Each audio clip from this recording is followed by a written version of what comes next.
Hey guys, tonight we begin with something a little different and a little strange. So before you get comfortable, take a moment to like the video and subscribe, but only if you genuinely enjoy what I do here. Now, go ahead and dim the lights, maybe pull a blanket over yourself, and let your mind drift just a little as we float gently into a world where food was both a luxury and occasionally a very questionable decision. Tonight we are wandering into medieval kitchens and market stalls and quiet corners of castles where people were doing their absolute best with what they had, which was often not much, and sometimes far too much of the wrong thing. And as always, we are not rushing anywhere. There is no urgency here, just a slow, steady walk through history with a few odd snacks along the way.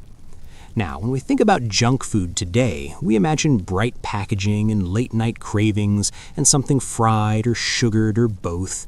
But in the medieval world, junk food looked a little different, and somehow also exactly the same in spirit, because people have always had a talent for turning perfectly good ingredients into something mildly unnecessary and occasionally regrettable. Let us begin in a busy medieval town, where the streets are narrow and uneven, and the air carries a mix of smells, some pleasant, some less so, and somewhere between a baker and a butcher there is a vendor selling something quick and easy to eat, which is already a promising start if you are in a hurry or simply not interested in cooking, which, to be fair, has always been a mood. These early street foods were often simple things. Bread, of course, because bread was everywhere, and sometimes filled or topped with whatever happened to be available, which could mean bits of meat or onions or herbs, or things that might have once been meat but are now more of a philosophical concept. And yes, people ate it anyway because hunger tends to lower expectations quite effectively. There is something almost comforting about the fact that even in the medieval period, people were walking around holding some form of bread with stuff in it and pretending it was a complete meal, because in many ways it was, and in many ways it was not, but it got the job done and that was enough. Now, let us drift a little closer to the royal courts, because while common people were enjoying their practical and occasionally suspicious snacks, the nobility were busy elevating questionable eating habits into something that looked very impressive from a distance and slightly absurd up close. Medieval elites loved rich foods. They loved sugar when they could get it, and they loved spices, which were expensive and exotic, and often used in ways that would make a modern chef pause quietly and reconsider everything. Imagine a dish that combines meat with sweet flavors, not in a subtle way, but in a very enthusiastic way, because if you have access to sugar, you are going to use it, and you are going to use it often, and possibly in places where it does not strictly belong. But then again, who is going to stop a king who has decided that his roast should taste like a dessert? And so you end up with what might be called the medieval version of junk food. Something heavy, something overly rich, something designed less for balance and more for indulgence, and perhaps a bit of showing off, because nothing says status quite like eating something that makes your body quietly protest. There's also the matter of pies, which were everywhere, and not always what we would expect. A pie could be filled with meat or fish or fruit, or a combination that seems to have been decided by someone who simply did not want to choose, and so they didn't, and the result was a kind of edible mystery that you just had to accept. Some pies were made with very thick crusts, not necessarily meant to be eaten, but more like a container, which sounds practical until you realize that the filling inside could be doing its own thing for quite some time, and freshness was more of a flexible concept than a strict rule. And yet people loved these foods because they were filling and they were available, and sometimes they were even delicious, in a way that makes sense only if you're not thinking too hard about the details. Let us slow down even more and step into a castle kitchen where things are happening at a pace that feels both busy and strangely calm. Large pots are simmering, and cooks are moving around with practiced ease, and somewhere in the corner there is a tray of something sweet being prepared for later, which is always a good sign. Medieval sweets were a bit of a luxury, but when they appeared, they were often intense. Honey was a common sweetener, and it was used generously, which means that some desserts were less a gentle treat and more a full commitment to sweetness. There were also fritters, which are essentially pieces of dough fried in fat and then sometimes coated in something sweet. And if that sounds familiar, it's because it is. The basic idea hasn't changed much over the centuries because frying dough is one of those things that humans tend to agree on. Of course, the oil or fat used for frying might not always have been the freshest or the cleanest, but again, this is where expectations adjust themselves and people focus on the fact that it tastes good in the moment, which is a very human approach to food. Now, as we continue this slow walk through medieval eating habits, it becomes clear that junk food is less about a specific ingredient and more about a mindset. It's about taking what is available and making it comforting or indulgent or simply easier than cooking a full meal. And in that sense, medieval people were not so different from us. They had cravings, they had preferences, they had moments where they chose convenience over balance, and they probably had times when they ate something and immediately thought, well, that was a choice. Let us gently move towards another scene, a quiet evening in a small home where a family is gathered around a simple meal, and perhaps there's a leftover piece of something from earlier in the day, something that is not quite fresh but not entirely gone either, and it becomes a kind of snack because throwing food away is really not an option. This is another form of medieval junk food if we stretch the definition a little, food that is eaten not because it is ideal, but because it is there, and because it still counts as food, which is sometimes the only requirement that matters. There is also the matter of ale, which was consumed regularly and often safer to drink than water. And while it's not food in the strict sense, it was certainly part of the daily intake and could be considered a kind of liquid comfort, something familiar, something easy, something that fits into the rhythm of life without much effort.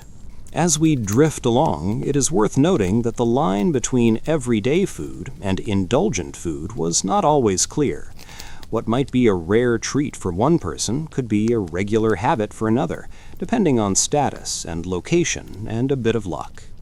And so the idea of junk food becomes something a little more fluid, something that changes depending on who you are and where you are, but always carries that same underlying theme of comfort and excess and the occasional questionable decision. Now, let us float over to another royal disaster in the making. Not dramatic, not loud, just quietly inevitable. A young noble who has grown up surrounded by rich foods and little restraint, and who approaches meals with the kind of enthusiasm that suggests moderation has never been properly introduced. This person eats heavily and often, and not always wisely, and over time this becomes less of a charming trait and more of a situation. But in the moment, it is simply how things are done, because when you have access to abundance, it is surprisingly easy to forget that there might be limits. And so the meals continue, large and elaborate and filled with dishes that are rich and sweet and spiced and sometimes a little confusing. And everyone nods approvingly because this is what wealth looks like, even if it is also what discomfort feels like later. Meanwhile, outside the castle walls, people are still enjoying their simpler versions of quick food, bread with fillings, fried bits of dough, small pastries when available, and whatever else can be prepared quickly and eaten without too much ceremony. There is a quiet continuity here, a sense that across all levels of society, people are finding ways to make food a little more enjoyable, a little more convenient, a little more indulgent than strictly necessary. And as we settle into this gentle rhythm of medieval life, it becomes clear that junk food is not a modern invention. It is a reflection of something much older, a tendency to seek comfort in food, to experiment with flavors, to occasionally overdo it, and then perhaps do it again the next day, because why not? So as you rest there and let your thoughts drift, you can imagine these scenes, the busy streets, the warm kitchens, the quiet homes, the overly rich feasts, and the simple snacks, all part of a world that is distant and yet strangely familiar. And we will continue this slow journey together, moving from one story to the next, from one odd meal to another, always at this calm, unhurried pace, letting the details blend softly into the background as the night goes on. And as the night settles a little deeper and everything feels softer around the edges, we continue drifting through this slow medieval landscape where food is never just food. It is comfort. It is status. It is sometimes a mistake that seemed like a good idea at the time. So we gently return to the world of nobles and courts, where the tables are long and the meals are even longer, and no one is in a particular hurry to stop eating, because stopping would suggest restraint, and restraint is not really the theme here. Imagine a hall lit by candles, the kind that flicker just enough to make everything look slightly more dramatic than it needs to be. And at the center there is a table covered in dishes, some familiar, some slightly mysterious, and all of them prepared with an enthusiasm that borders on excessive. Now, among these dishes there are things that might feel a bit like medieval junk food, not because they are simple, but because they are indulgent in a way that ignores moderation entirely. Foods that are rich, heavy, sweet, and layered with flavors that compete rather than cooperate. There are roasted meats glazed with honey and spices, because subtlety is not invited to this particular gathering, and if something can be made sweeter or richer, then it probably will be, just to see what happens. And what happens is usually a room full of people eating far more than they need, while nodding as if this is perfectly reasonable. And of course, it is perfectly reasonable in this context, because wealth has a way of redefining what normal looks like. And if normal means a pie filled with several types of meat and then covered in a sweet sauce, then that is simply how things are done. Now, somewhere at this table, there is always at least one person who is particularly committed to the experience, someone who approaches each dish with a kind of quiet determination, as if eating is not just an activity, but a responsibility. This person takes another serving, and then another, and perhaps one more just to be sure, and no one really questions it, because abundance is meant to be enjoyed, and also because everyone else is doing something similar, just at a slightly less noticeable pace. Over time, these habits become part of a lifestyle, one where meals are frequent, portions are generous, and the idea of stopping before being completely full feels almost unnecessary. And so the body adjusts as best it can, which is not always very well, but that is a concern for another time. Let us drift a little closer to the kitchens again, where the real work is happening, because behind every extravagant meal there are cooks who are doing their best to meet expectations that are both high and occasionally unrealistic. These cooks are working with ingredients that range from very fresh to somewhat questionable depending on the day, and they're combining them in ways that reflect both tradition and experimentation. Because if you have access to spices from distant places, you're going to use them, even if you're not entirely sure how they should be used.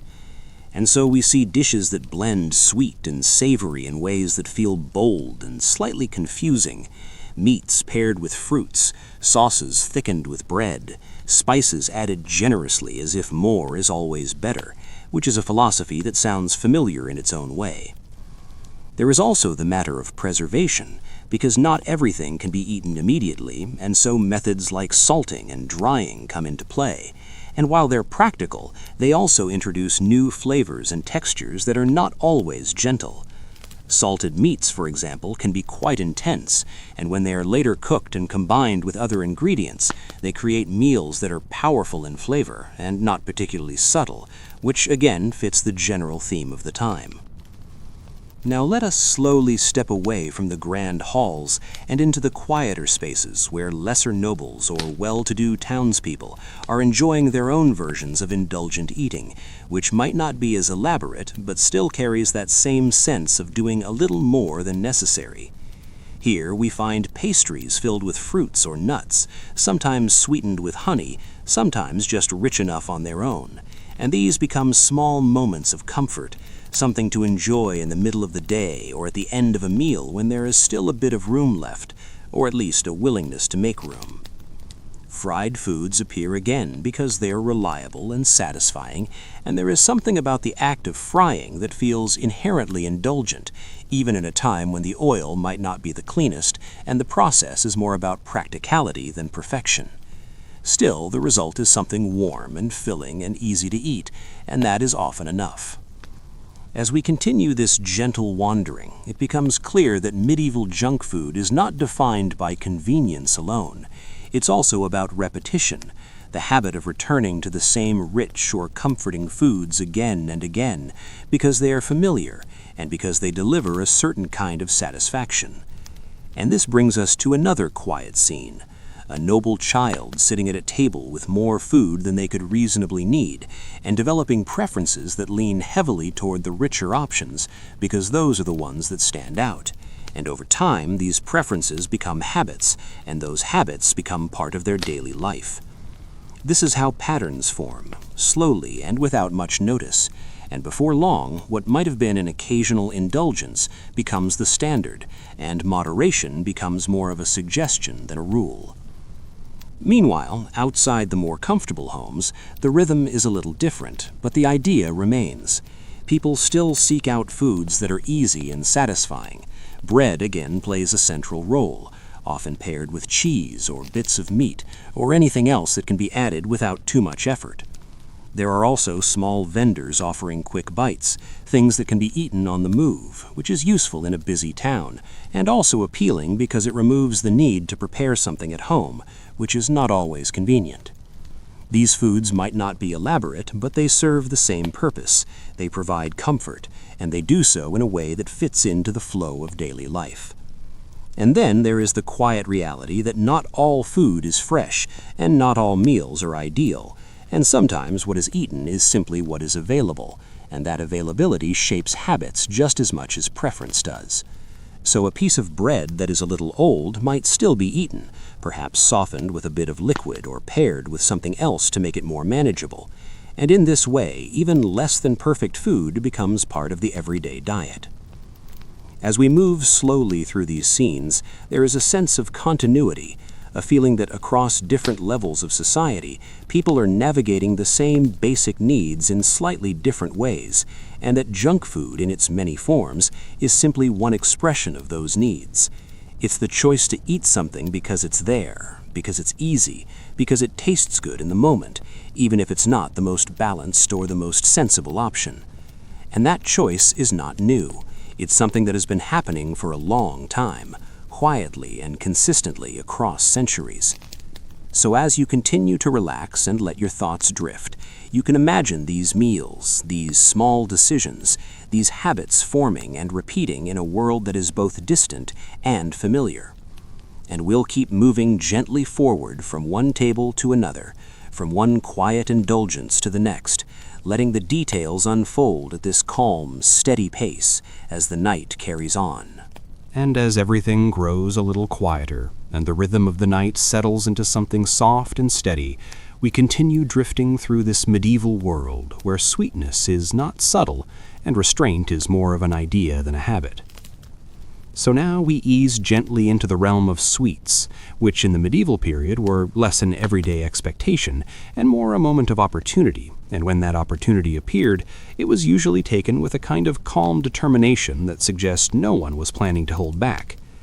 Sugar was rare and expensive for much of the medieval era, so before it became widely available, honey was doing most of the work.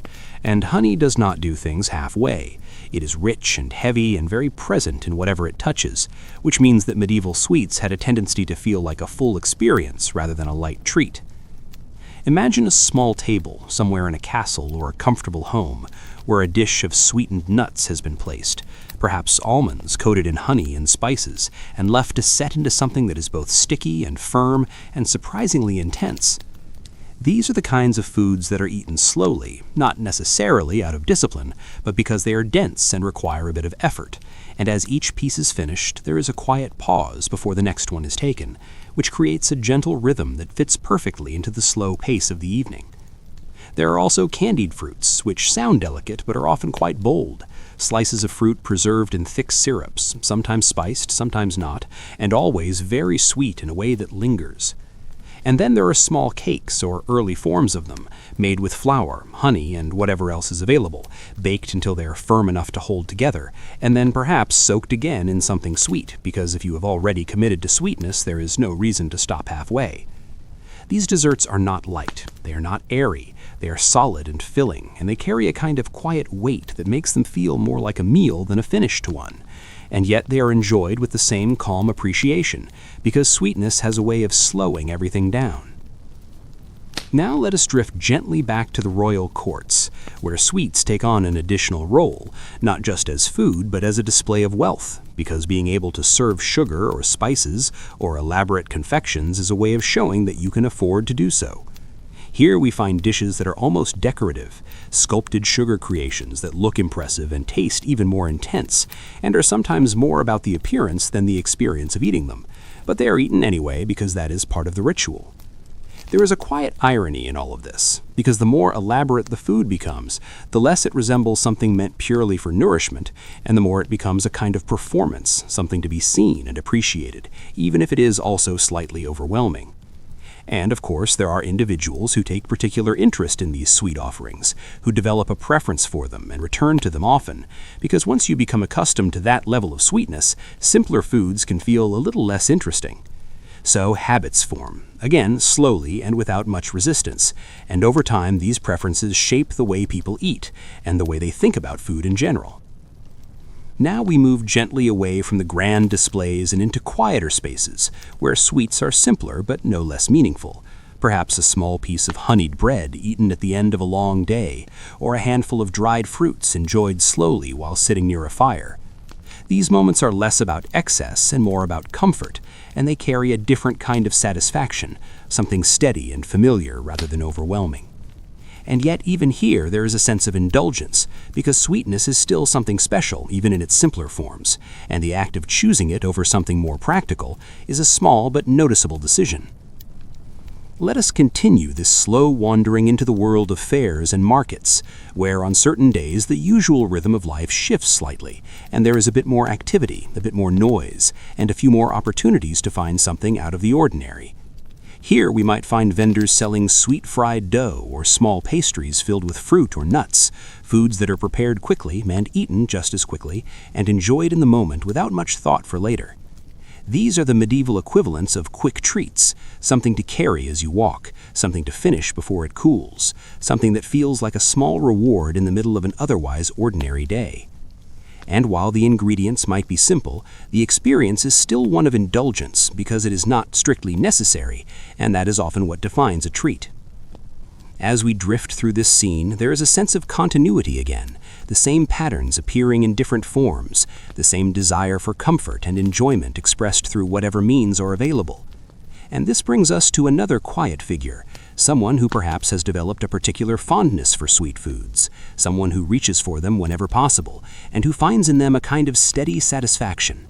This is not unusual, it is simply part of being human, the tendency to seek out what feels good and to repeat that experience whenever the opportunity arises. Over time, this can lead to habits that are not always balanced, but in the moment they make sense because they provide comfort and consistency in a world that is not always predictable.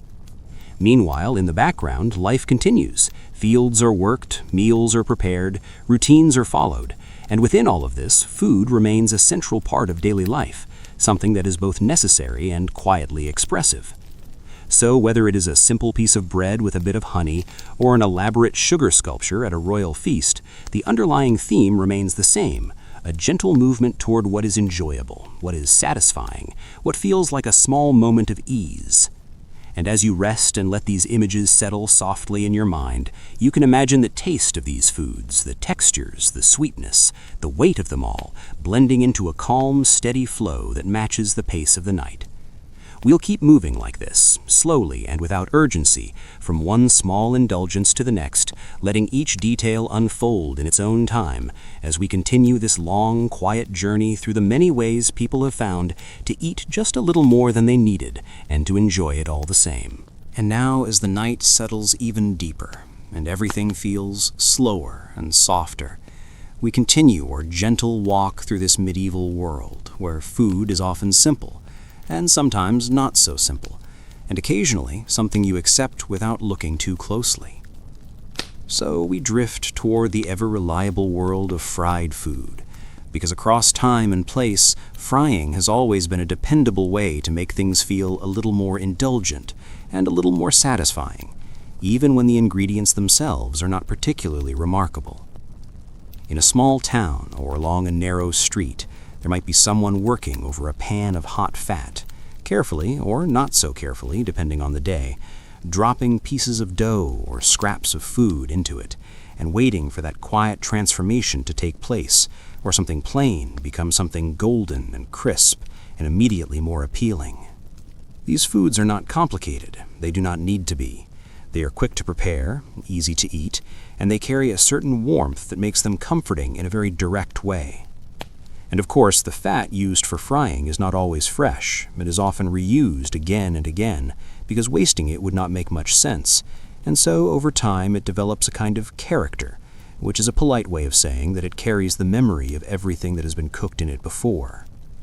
And this is where the quiet art of not asking too many questions comes in, because sometimes it is better to simply enjoy the result rather than consider the process too carefully. So people eat these fried foods with a kind of calm acceptance, appreciating the crispness, the warmth, the way it fills the space in the stomach, and provides a moment of satisfaction that is immediate and uncomplicated. There are fritters again, of course, because they appear everywhere. Small pieces of dough, sometimes mixed with bits of fruit or vegetables, or even small pieces of meat, depending on what is available, dropped into hot fat and cooked until they are ready, which is usually determined by sight rather than precise timing.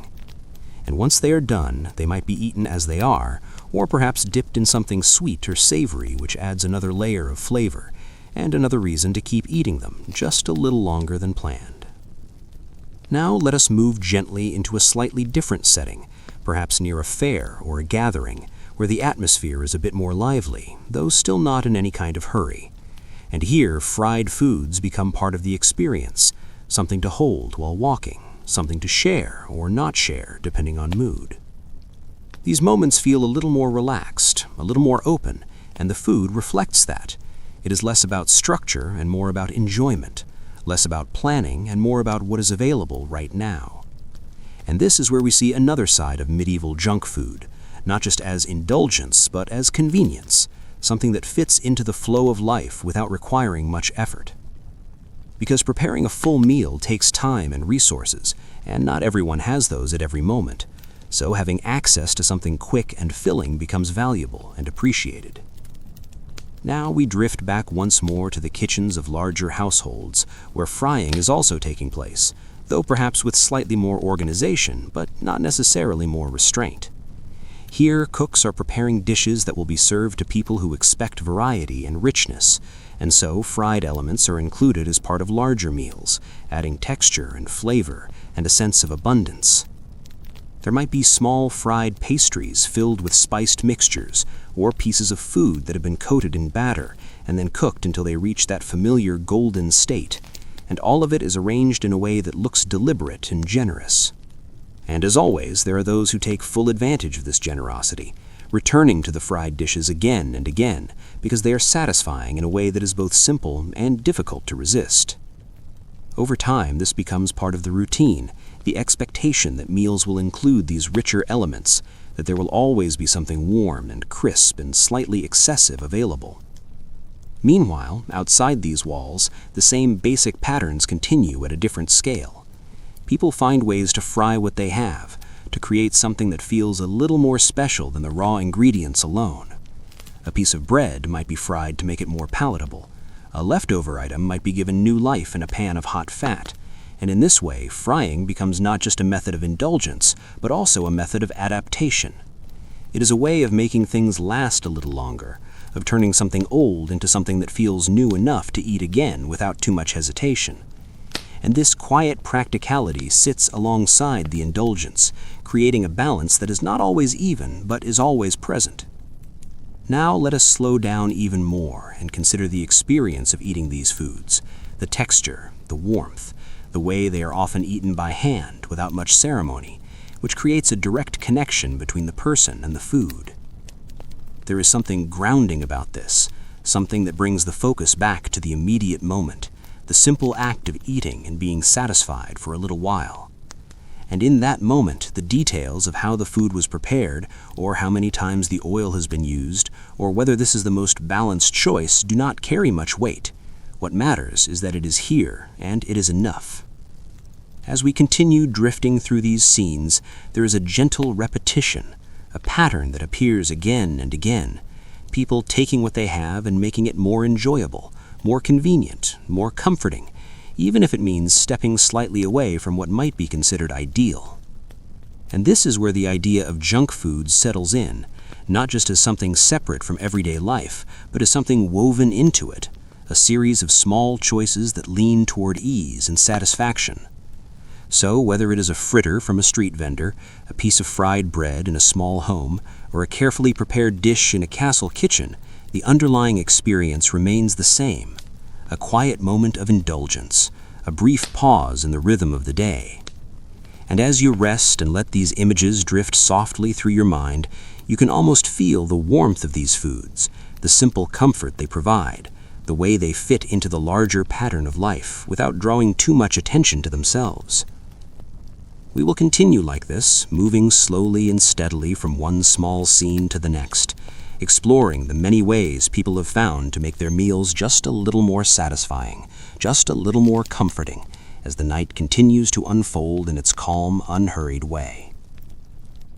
And as the night grows quieter still and everything settles into that soft, steady rhythm, we continue drifting through this medieval world where meals repeat themselves gently and food becomes less about variety and more about familiarity.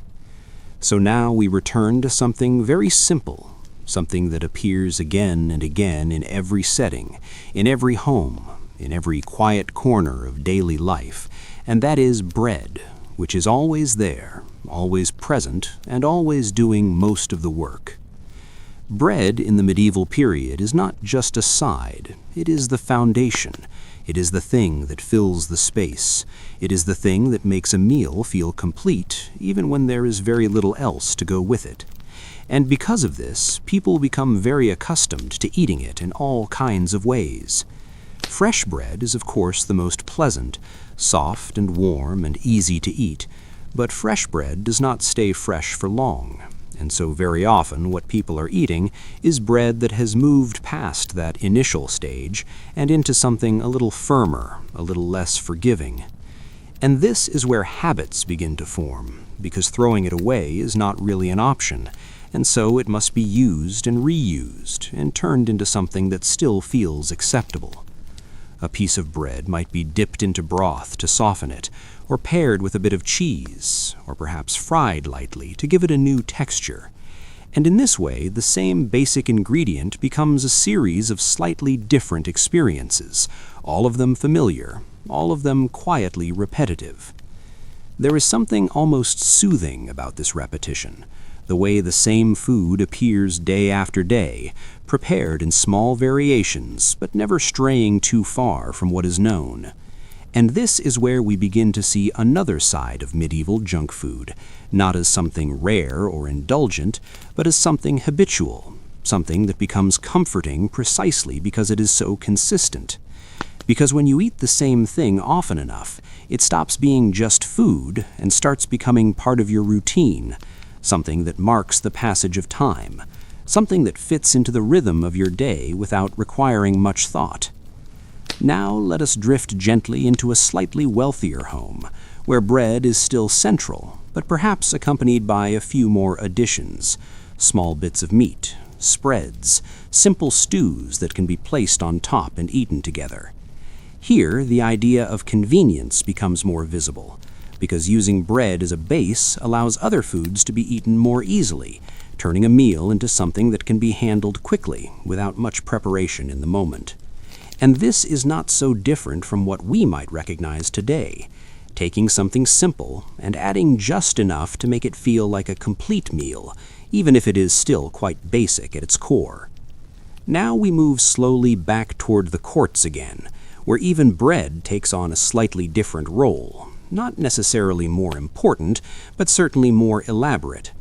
Here, bread might be made from finer flour, shaped into more refined forms, and used not just as food, but as part of the presentation of a meal, sometimes even acting as a kind of plate, holding other foods before being eaten, or not eaten, depending on the situation. And this creates a quiet contrast, because while the form changes, the function remains largely the same. It is still there to fill, to support, to make everything else feel more substantial.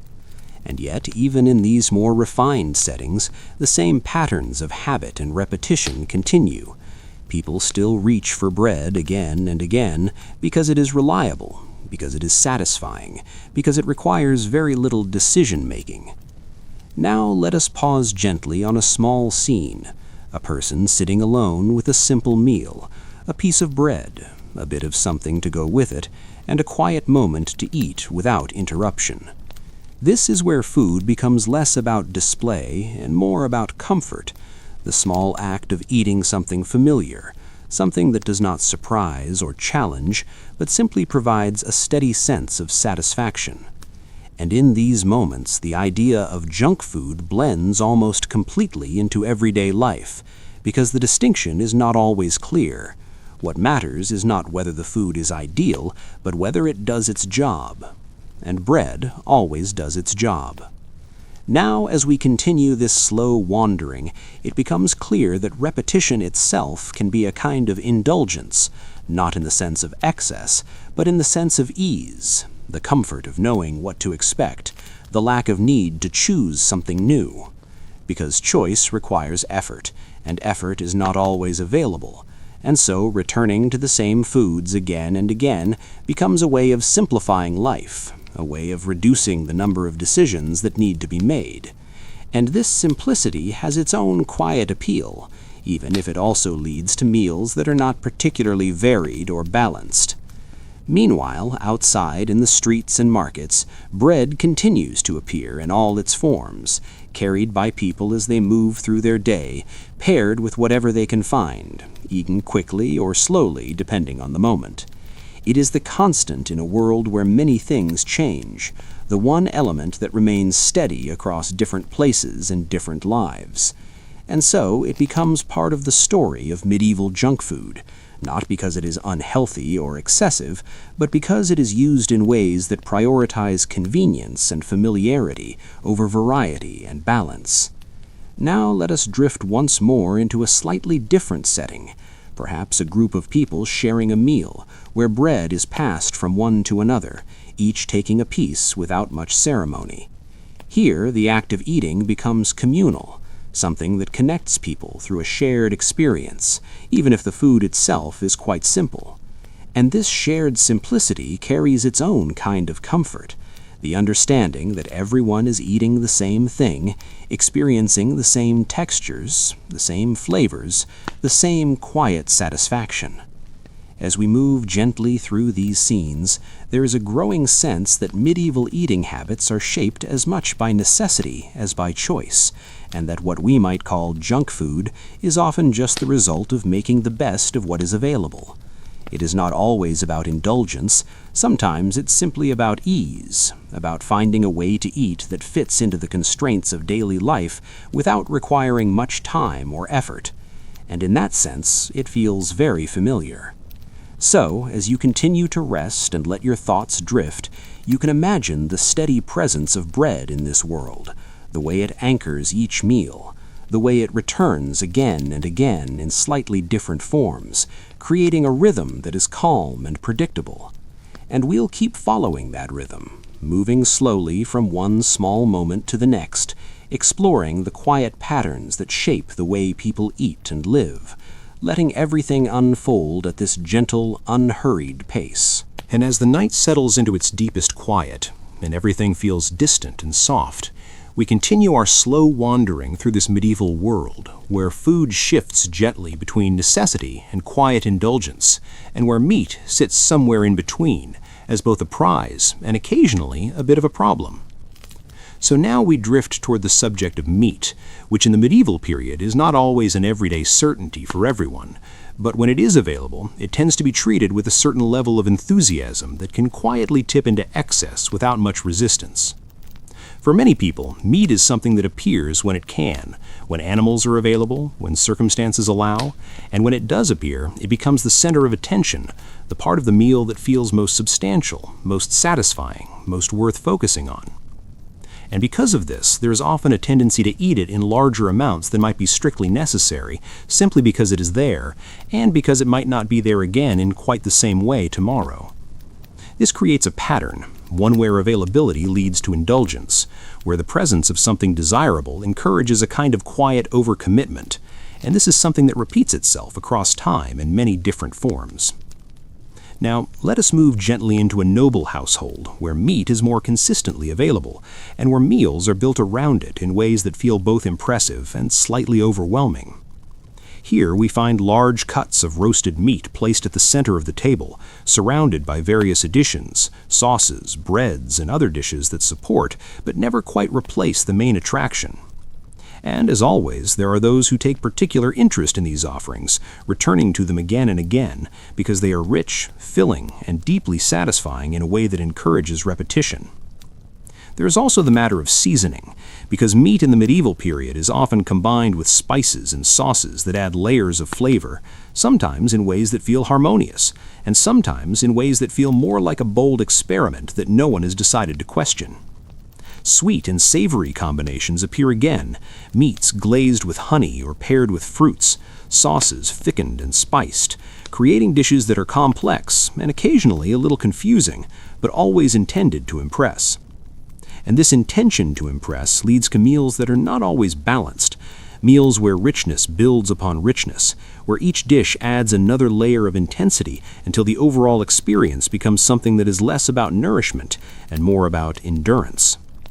Still, people eat because that is what one does, and because stopping early might suggest a lack of appreciation, which is not the message anyone wants to send in a setting like this. So, plates are filled again, portions are taken once more, and the slow process of eating continues long past the point of simple hunger into something that feels more like a quiet obligation.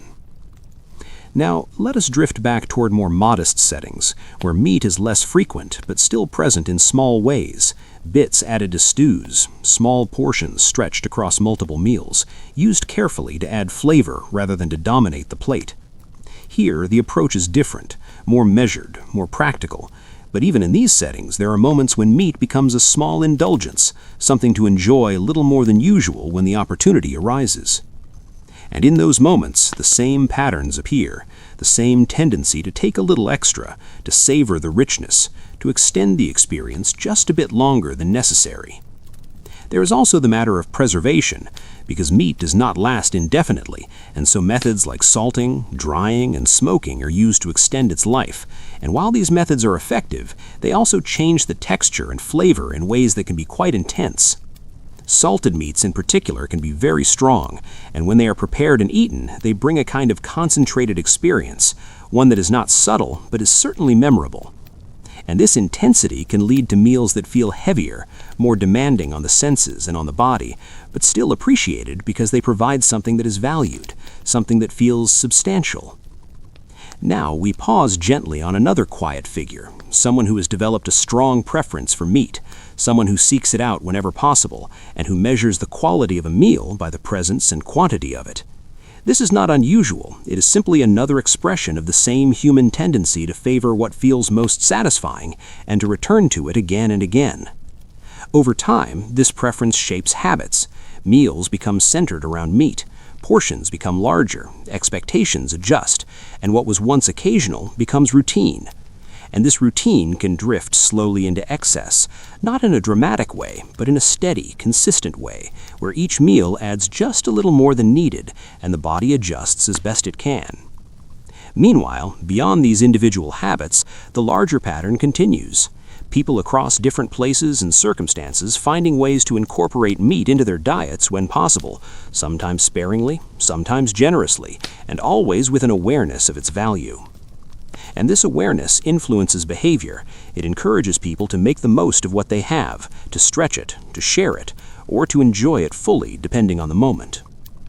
As we continue this slow journey, it becomes clear that meat in the medieval world occupies a space that is both practical and indulgent. It is necessary in some contexts, desired in others, and occasionally overused when abundance allows. And in those moments of abundance, it becomes part of the broader pattern of junk food, not because it is inherently unhealthy, but because of the way it is consumed in larger quantities than needed, paired with rich sauces, and repeated without much restraint. So, as you rest and let these scenes drift softly through your mind, you can imagine these meals, the heavy roasts, the salted cuts, the the small portions stretched across days, all part of a world where food is both a resource and a quiet source of comfort. And we will continue moving gently through this landscape, from one table to another, from one habit to the next, always at this calm, steady pace, letting each detail settle quietly as the night continues on. And as the night continues to settle and everything feels even more distant and calm, we drift gently into another part of medieval life, one that is always present but rarely rushed, and that is the quiet habit of drinking something throughout the day and into the evening. Because while food carries much of the attention, drinks carry the rhythm. They are there in between meals, during meals, after meals, something to hold, something to sip, something that fits into the spaces without asking for much thought. Now, in the medieval world, water is not always the first choice, not because people do not understand it, but because it is not always reliable, and so other options become part of daily life in a very steady way. Ale appears almost everywhere, light in strength, often consumed by many, and treated less like a luxury and more like a regular part of the day, something that accompanies work, rest, and everything in between. And because it is so common, it becomes easy to drink it without much consideration. A cup here, another there, a steady pattern that unfolds quietly over time without any particular moment standing out. This creates a kind of gentle habit, one that is not dramatic or excessive in any single instance, but consistent enough that it becomes part of the background of daily life. Now let us drift toward a simple home, where a small container of ale sits on a table, shared among those present, each person taking a drink now and then, without ceremony, without urgency, just part of the natural flow of the evening. There is something calm about this, something steady, the act of sipping rather than consuming quickly, the way it stretches out over time, creating a sense of continuity. And this is where drinks begin to resemble another form of medieval junk habit, not in the sense of indulgence alone, but in the sense of repetition, something that is taken in regularly, almost automatically, simply because it is there. Now we move gently into more comfortable settings, where wine might appear, brought out for meals or for moments of relaxation. And here the tone shifts slightly, not dramatically, just enough to suggest a different kind of experience. Wine carries a sense of occasion, even when it is consumed regularly, and so there is a quiet appreciation that accompanies it, a slower pace, perhaps a bit more attention to the act of drinking itself. But even here, habits form, patterns repeat, glasses are filled again without much thought, because the presence of something pleasant encourages its continued use. And so what begins as a simple addition to a meal becomes a regular feature, something expected, something that fits naturally into the rhythm of the day. Now let us pause on another quiet figure, someone who has grown accustomed to always having something to drink, someone who reaches for it without thinking, who finds comfort in the act itself as much as in the taste. This is not unusual. It is simply another example of how habits develop slowly and without much notice, how small actions repeated over time become part of daily life. And in this case, the habit is gentle, not disruptive, just a steady background presence that accompanies everything else.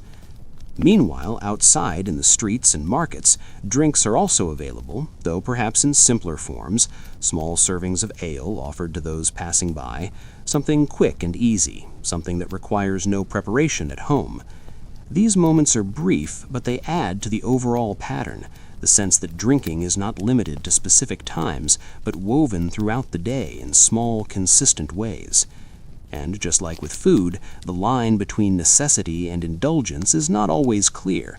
Sometimes a drink is taken because it is needed, sometimes because it is enjoyable, and often because it is simply there. Now we drift gently back toward larger gatherings, where drinks flow more freely, where cups are filled and refilled as conversations continue slowly and without urgency. Here the repetition becomes more visible, the steady cycle of pouring and sipping, the quiet continuation of a habit that feels almost automatic. And yet even in these settings there is rarely a sense of rush. Everything moves at a measured pace, allowing each moment to extend just a little longer than necessary. This is not about intensity, it is about continuity, the ongoing presence of something familiar, something that supports the overall experience without demanding attention. As we continue this slow wandering, it becomes clear that drinks in the medieval world play a role similar to many forms of what we might call junk habits today. They are not always essential in every moment, but they are present often enough to become part of the routine.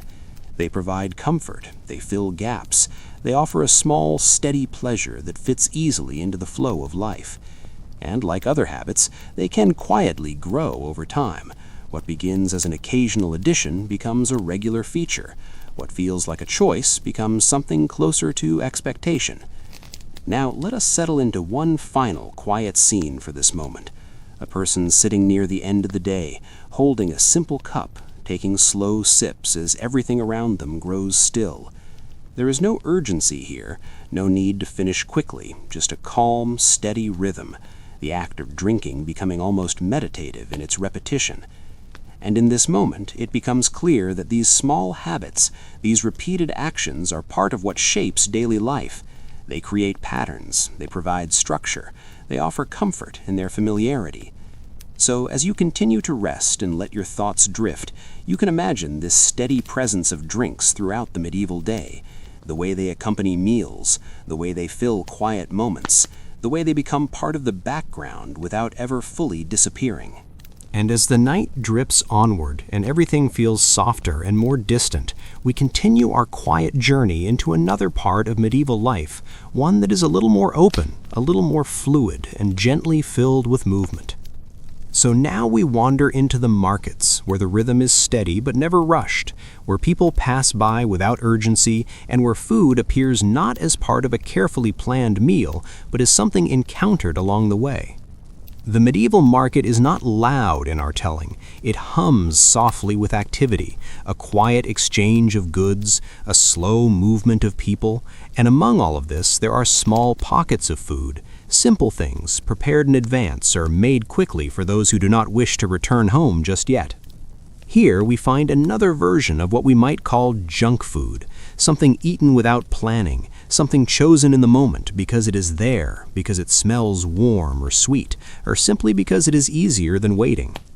A person walks by and pauses, not for long, just enough to take in what is available, perhaps a small pastry, perhaps a piece of bread with something added to it, perhaps a fried item still warm from the pan. There is no deep consideration, no long decision, just a quiet acceptance. This will do, and often that is enough.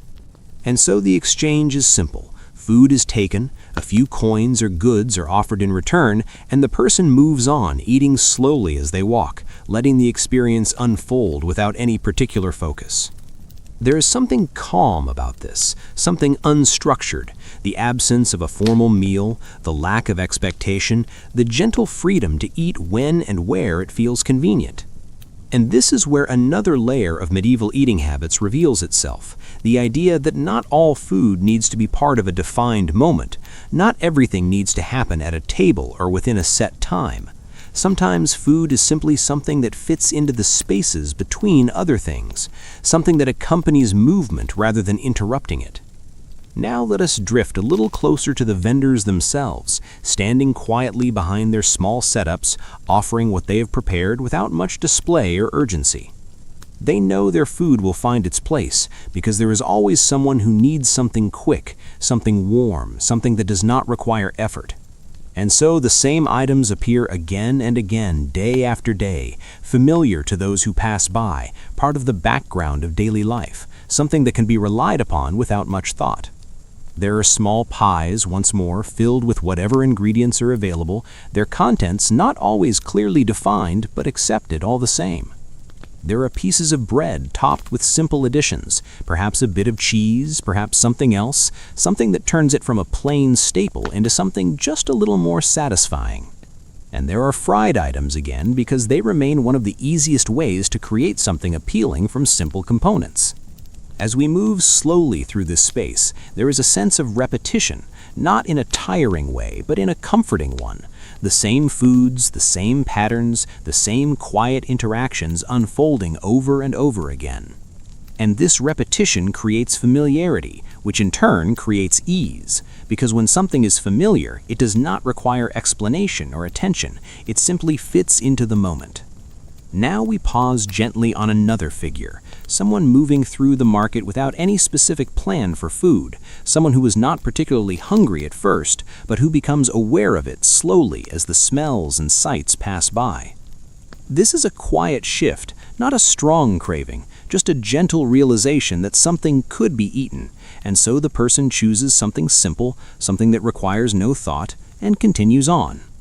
And in this moment, we see another aspect of junk food, the way it responds to mild hunger, the way it fills a gap rather than defining a meal.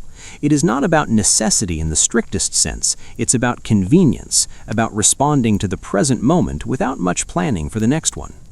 Now let us drift slightly toward the edge of the market, where things become quieter, where the movement slows and people begin to leave, carrying small items with them, some to eat now, some to take home. Here, the atmosphere softens even more, and the act of eating becomes less about movement and more about settling, perhaps sitting for a moment to finish what has been bought, perhaps sharing a small portion with someone nearby. And again, the food is simple but sufficient. It does not aim to impress, it does not aim to stand out, it simply exists as part of the flow of the day. As we continue this gentle wandering, it becomes clear that markets play an important role in shaping eating habits. They provide access, they offer variety within limits, they create opportunities for spontaneous choices. And these spontaneous choices are a key part of what defines junk food: the lack of planning, the ease of access, the ability to eat without preparing. It is a quiet freedom, one that fits naturally into a busy or shifting day, allowing people to meet their needs without stepping too far away from what they are doing. So as you rest and let your thoughts drift even further, you can imagine this market, the slow movement, the simple foods, the quiet exchanges, all blending into a steady, calm rhythm that carries on without urgency. And as the night continues to stretch gently onward, and everything feels even more still, we drift into another quiet corner of medieval life, one that is not often spoken about, but is always present in a soft and steady way. So now we turn to the world of leftovers, which is less a category of food and more a way of thinking, a quiet understanding that what was eaten before can be eaten again, and that this repetition is not only acceptable but expected. In a time where food is valuable and not easily replaced, nothing is set aside without purpose, and so what remains from one meal becomes part of the next, in ways that are both practical and quietly creative. A pot that once held a fresh stew now holds something that has been warmed again, perhaps with a small addition, perhaps not, and it is eaten without much comment because this is simply how things are done. And there is something calm about this, something steady, the absence of waste, the quiet continuation of a meal across time, rather than the idea that each meal must be entirely new. Now let us drift into a small home where the day has passed and the evening is quiet, and a piece of bread from earlier sits nearby, no longer soft, but still usable, still part of what is available. It might be dipped into something warmed or eaten as it is, or perhaps altered slightly to make it more manageable, but in any case, it is not ignored. And this is where another layer of medieval junk habits appears, not in the sense of indulgence, but in the sense of acceptance, the willingness to eat what is there, even when it is no longer at its best.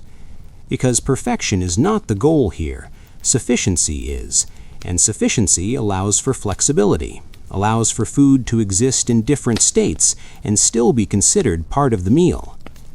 Now we move gently into a larger household where the scale is different, but the principle remains the same. Dishes that were prepared in abundance are not always finished in one sitting, and so they return later, slightly changed by time, but still present. Here, leftovers might be combined with other ingredients, turned into something new, or simply reheated and served again with minimal adjustment. And this creates a kind of continuity between meals, a soft blending where one moment leads into the next without a clear boundary.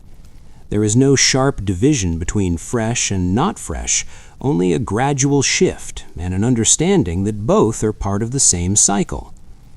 Now let us pause on another quiet figure, someone who has become accustomed to this rhythm, someone who does not expect each meal to be different, who finds comfort in the familiarity of eating something again.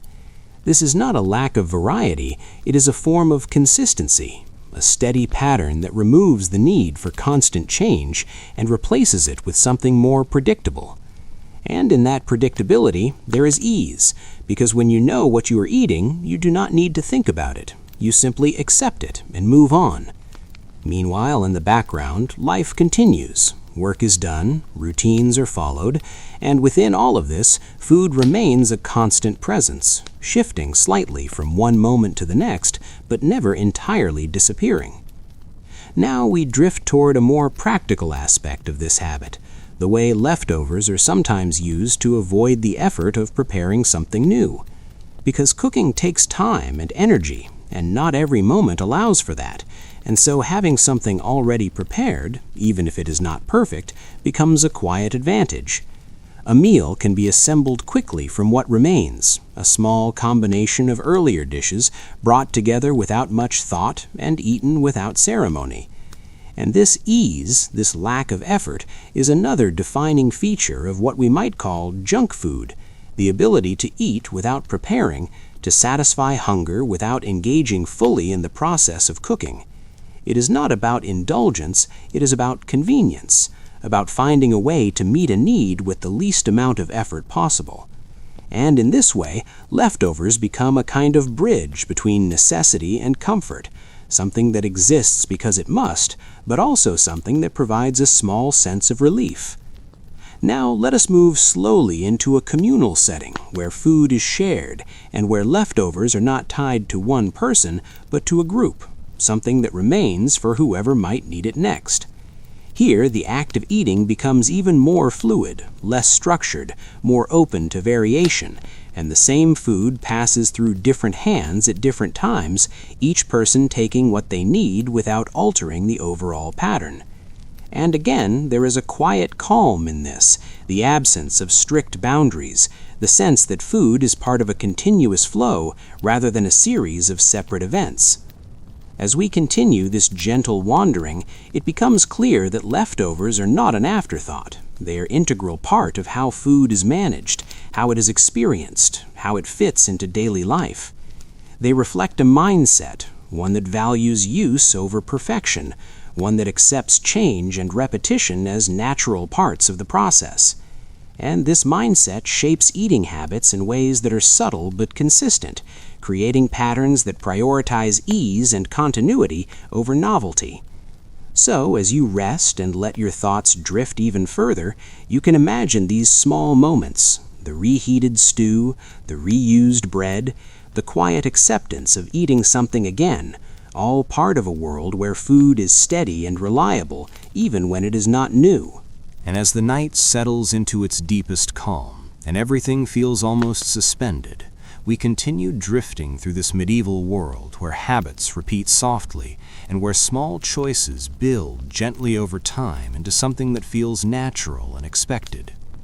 So now we move into a quieter idea, one that is not tied to a single food or a single place, but to a pattern, a tendency, a quiet habit of eating just a little more than is needed, not in a dramatic way, but in a slow, steady way that barely announces itself. Because in the medieval world, as in any other, there are moments when hunger fades but eating continues, not out of necessity, but out of comfort, out of routine, out of the simple fact that food is still there. And this is where indulgence becomes subtle, not a grand feast, not an obvious excess, but a quiet extension of the meal, one more piece, one more bite, one more small serving that feels insignificant on its own, but becomes part of a larger pattern over time. Now let us drift into a calm evening setting where a meal has already taken place, the main portion has been eaten, the need for food has been met, and yet there is still something left on the table.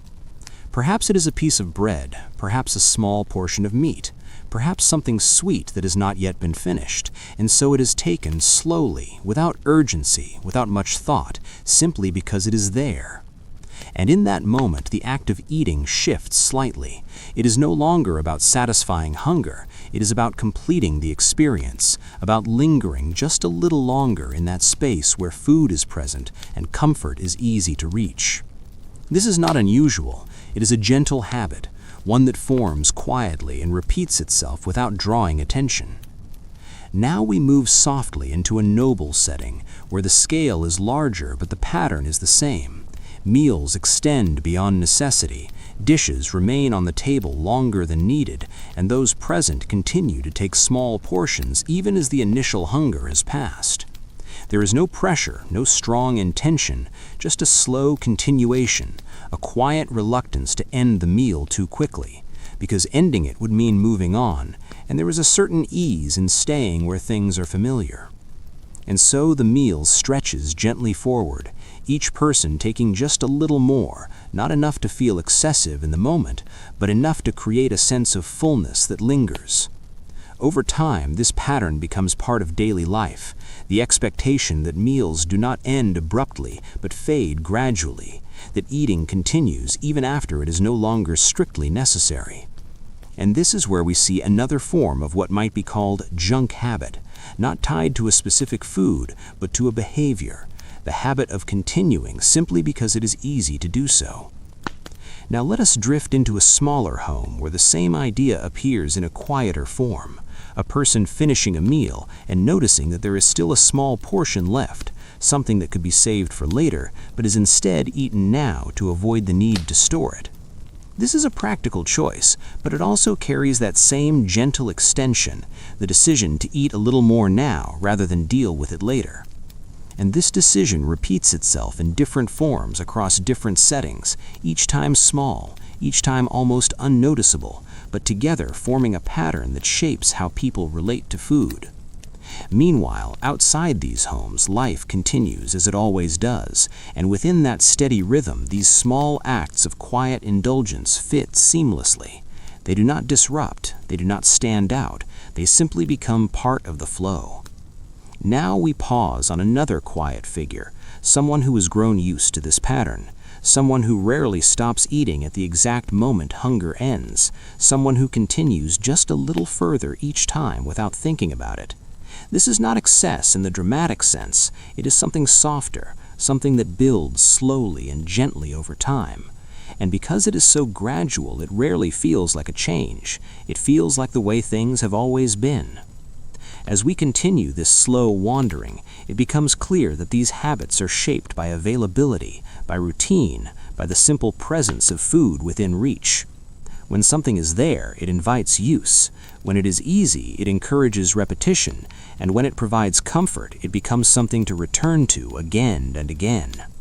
And this is the quiet nature of indulgence in the medieval world, not always grand, not always obvious, but present in these small, steady choices that extend meals and soften their endings.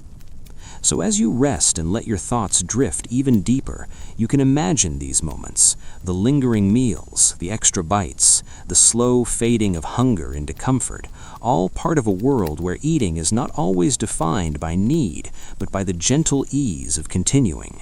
And as the night continues to settle and the quiet stretches all around us, we drift gently into another aspect of medieval eating, one that is subtle yet ever present, the slow luxury of flavor, the quiet attention given to the things that season and enhance without demanding anything from those who consume them. So now we move towards spices, which in the medieval period are rare, precious, and often slightly mysterious, and yet they appear across tables from the simplest homes to the largest castles, always adding a touch of distinction to what might otherwise be plain. A pinch of cinnamon, a dash of pepper, perhaps a hint of clove or nutmeg, not too much, just enough to be noticed softly in the background, like a familiar note that comforts rather than surprises.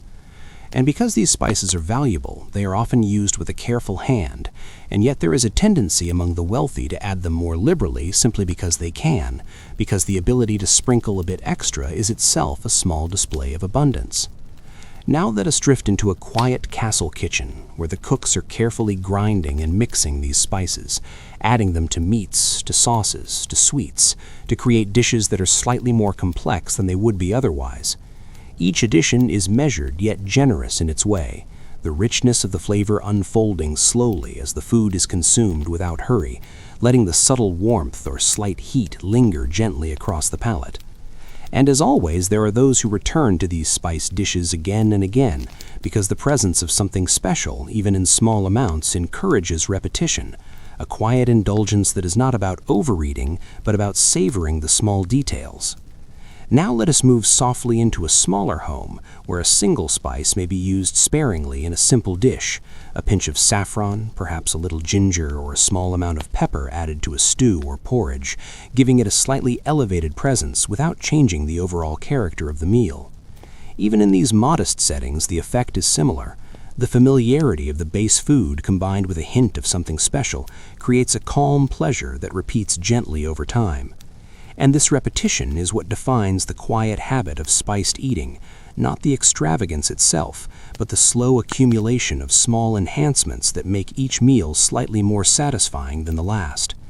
Now let us pause on another figure, someone who has grown accustomed to noticing these small differences, someone who returns to certain dishes not because they are novel, but because the flavor brings comfort and continuity. This person eats without haste, taking small bites, allowing the subtle warmth of the spice to linger, and folding this quiet pleasure into the steady rhythm of the meal. Meanwhile, beyond these kitchens and homes, the same patterns continue.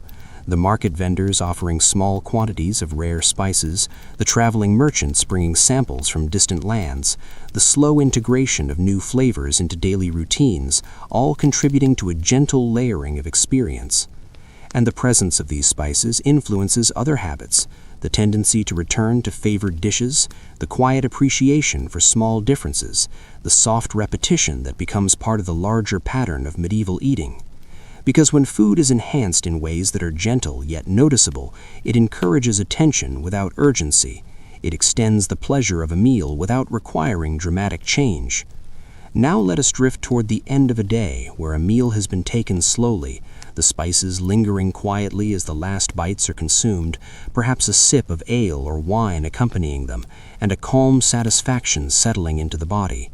Here the rhythm is soft, the indulgence subtle, and the continuity of habit clear, the slow accumulation of comfort through repeated taste and gentle enhancement. And in this way, spices become part of the larger story of medieval food, not as an extravagance that dominates, but as a quiet luxury that integrates seamlessly into daily life, reinforcing patterns of habit, repetition, and gentle indulgence. So as you rest and allow these thoughts to drift through your mind, you can imagine the warm tones of cinnamon, pepper, clove, and saffron, the subtle heat, the gentle sweetness, and the way each small addition becomes part of the steady rhythm of meals that are calm, unhurried, and quietly satisfying. And we will continue moving softly through this world, exploring more of these small comforts, these repeated patterns, and the quiet indulgences that shape the way people eat, always at this slow and gentle pace as the night carries us onward. And as the night drifts further into calm and the quiet surrounds us fully, we float gently toward another aspect of medieval eating that is not often considered a pleasure, but is always part of the rhythm of life, which is fasting and the quiet anticipation it creates. Because in the medieval period, fasting is a normal part of the calendar, a regular practice observed for religious reasons and occasionally for health or habit, and it shapes the way people think about food in a slow, steady way.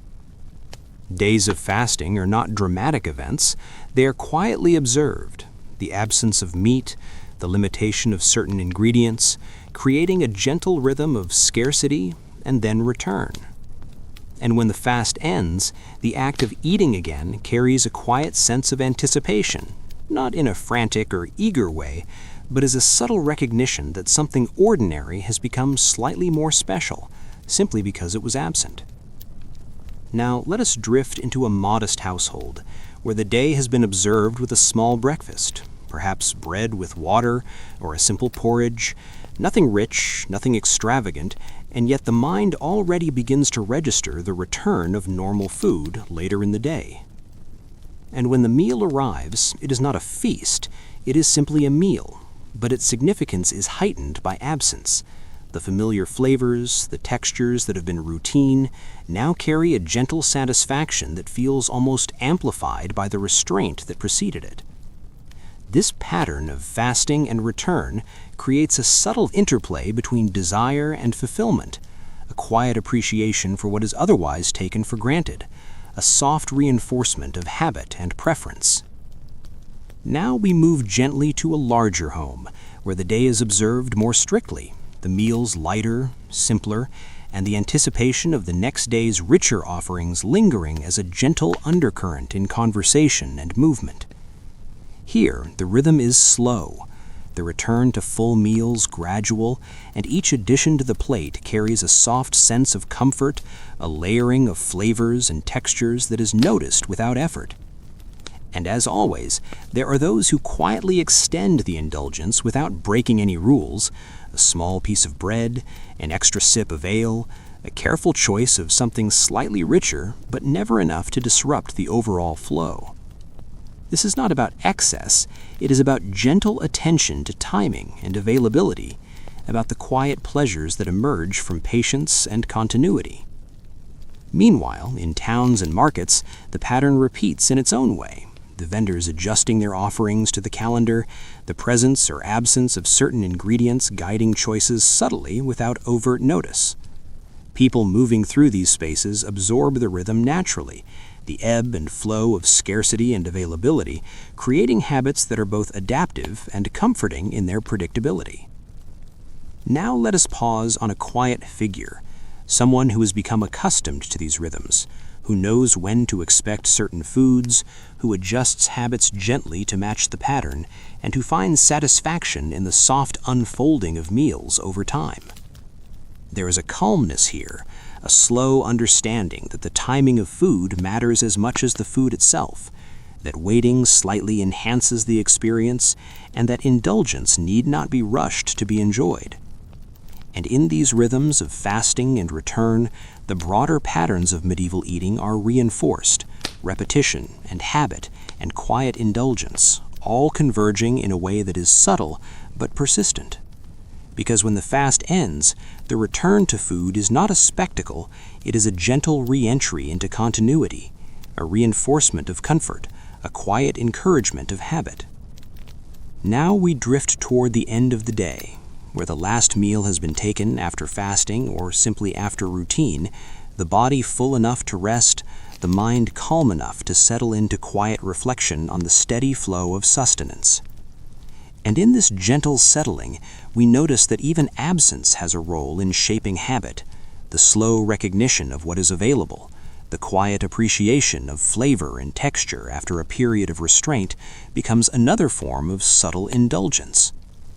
So, as you rest and let these thoughts drift, you can imagine the steady rhythm of fasting and return, the soft anticipation, the gentle satisfaction, and the quiet patterns that shape not only what people eat, but how they experience the passage of time itself.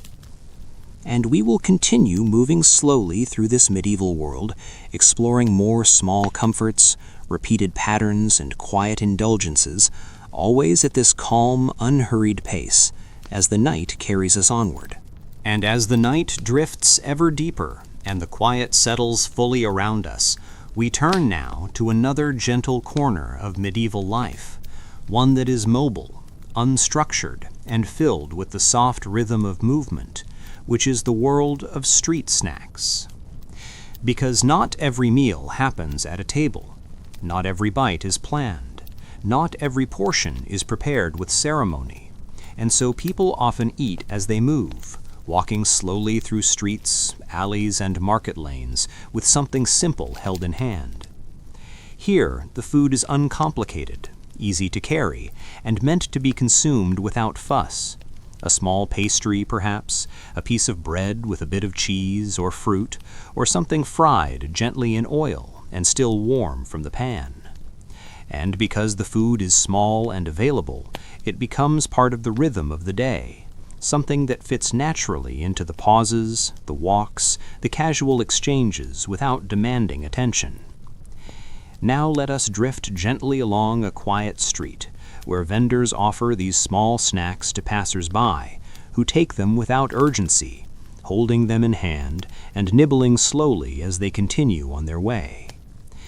There is something soft about this practice, the lack of structure, the absence of a formal meal, the quiet freedom to eat when the moment calls for it, rather than when the clock dictates. And these moments, repeated across days and weeks, create habits, not in a dramatic way, but subtly, a steady background pattern of convenience and comfort. Now we move to a slightly larger gathering, where street food becomes part of a communal experience, small groups sharing bites as they walk, talking quietly and observing the world around them.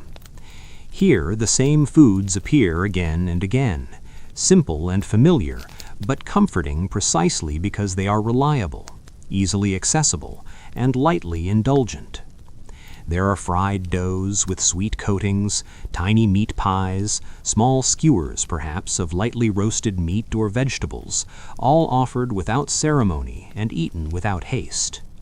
And as each item is consumed, the pattern of slow satisfaction continues, the quiet rhythm of taking what is available and allowing it to provide small but steady comfort. Now we pause on a quiet figure, someone walking alone or with a companion, slowly enjoying a small snack, the warmth in their hand, the slight richness on their tongue, the way it blends seamlessly into the slow passage of the day. This is not indulgence in the dramatic sense. It is comfort, a gentle filling of space and time, a quiet pleasure that repeats naturally without fanfare. Meanwhile, across streets and alleys, the same pattern repeats countless times over the course of the day, a soft hum of eating, walking, moving, returning to routine. And these small practices create a steady rhythm, a background continuity in daily life, the habits that form from eating on the move, not out of necessity alone, but because it feels quietly satisfying. Now we drift gently toward the end of the day, where the walking slows, the vendors pack up their simple offerings, and those who remain carry their small snacks home or to a quiet corner to finish. The act of eating, once mobile, now settles into stillness, the flavors lingering softly as the day closes, and the steady rhythm of sustenance continues, even in its gentler, less structured forms. And in this soft settling, we see another layer of medieval eating habits, the ways in which convenience, repetition, and subtle indulgence combine to shape daily life in a manner that is calm, predictable, and quietly satisfying. So, as you rest and let these images drift through your mind, you can imagine the soft movement of the streets, the warm bites held in hand, the gentle pleasure of eating without planning, all part of a world where even the smallest foods create steady comfort. And we will continue moving slowly and gently through this world, exploring more of these quiet patterns, small pleasures, and subtle indulgences, always at this calm, unhurried pace, as the night carries us onward. And as the night drifts even deeper and the quiet stretches softly all around us, we float gently into another corner of medieval life, one that is lighter, sweeter, and yet still calm in its rhythm, which is the world of sweets and confections. Because not every meal is savory, not every bite carries weight or substance, and so small, sweet items appear occasionally, bringing a quiet indulgence that is neither dramatic nor demanding, but softly comforting. Candied fruits, small pastries, lightly spiced cakes, and honeyed treats appear across households both large and small, offering a moment of pleasure that repeats gently over time. Now let us drift into a modest kitchen where a simple preparation of sugar or honey has been applied to dried fruits, creating a small treat that can be eaten slowly and appreciated without ceremony. The sweetness is soft, not overwhelming, just enough to create a gentle contrast with the regular flavors of bread, porridge, or meat that make up most meals. And because these treats are small and often rare, they are savored gradually, each bite stretching the experience quietly across time, reinforcing the calm rhythm of daily life. Now we move gently into a castle where the presence of sweets is slightly more pronounced. The kitchens preparing small spiced cakes, tiny tarts filled with fruit or nuts, honeyed drizzled fritters, all laid out for those who wish to indulge just a little. Here the repetition is subtle. The same items appear again and again across days and weeks, creating a quiet familiarity that blends comfort with small excitement, enough to notice but never enough to disturb the calm. And as always, there are those who return to these small indulgences more than once during a meal or day, not out of hunger, but simply because the sweetness carries a gentle pleasure that encourages repetition. Now let us pause on a quiet figure, someone who takes a tiny piece of honeyed cake with a small sip of ale or water, someone who allows the flavor to linger softly, integrating it into the steady rhythm of the day without hurry or fanfare. The act of eating sweets becomes another part of the habitual pattern, a gentle nod to indulgence without the need for ceremony, a quiet pleasure repeated across time. Meanwhile, beyond the castle and home, small vendors or traveling merchants offer tiny treats in the market, simple honeyed confections or fried pastries that can be eaten immediately or saved for later, adding another layer of gentle continuity to daily life. And these small indulgences, repeated across different settings, reinforce the patterns of habit, repetition, and quiet comfort that are characteristic of medieval eating, blending necessity with subtle pleasure. Now we drift toward the end of the day, where the last small sweets have been eaten slowly, perhaps shared quietly with a companion or enjoyed alone, the lingering flavor soft and calming as the body and mind prepare for rest. In this quiet settling, the role of sweets becomes clear. They are not central, they are not excessive, they are softly woven into the fabric of daily life, providing moments of pleasure that are gentle, familiar, and soothing. So, as you rest and let these images drift through your mind, imagine the small pastries, the honeyed fruits, the lightly spiced treats, each bite a gentle comfort, a quiet indulgence, a subtle pleasure that repeats softly across time.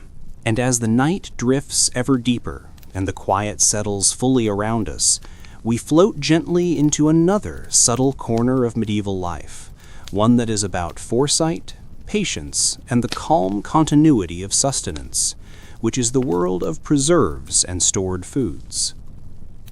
Because not every meal depends on what is freshly prepared, not every bite appears in the moment it is needed, and so people develop ways to store, conserve, and transform food for later, creating a gentle rhythm of availability across days and weeks.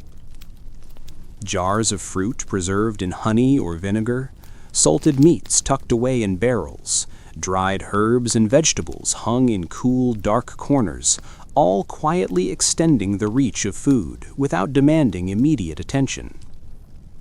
Now let us drift into a small household where a modest collection of preserves sits on a shelf, a soft reassurance that there will be something to eat tomorrow or the day after, even if fresh ingredients are scarce. A few dried apples, perhaps some honeyed figs, a small pot of jam prepared in the warm months, all waiting patiently, their flavors mellowed by time, ready to provide a quiet pleasure when needed. And because these items last longer than fresh food, they encourage slow habits, careful rationing, and the gentle pacing of meals, teaching patience and the quiet satisfaction of returning to something familiar after a gap. Now we move gently to a larger household, perhaps a castle, where the scale of storage is greater. Barrels lined with salted pork, smoked fish hanging from beams, honeypots and spiced preserves all meticulously arranged to provide months of sustenance.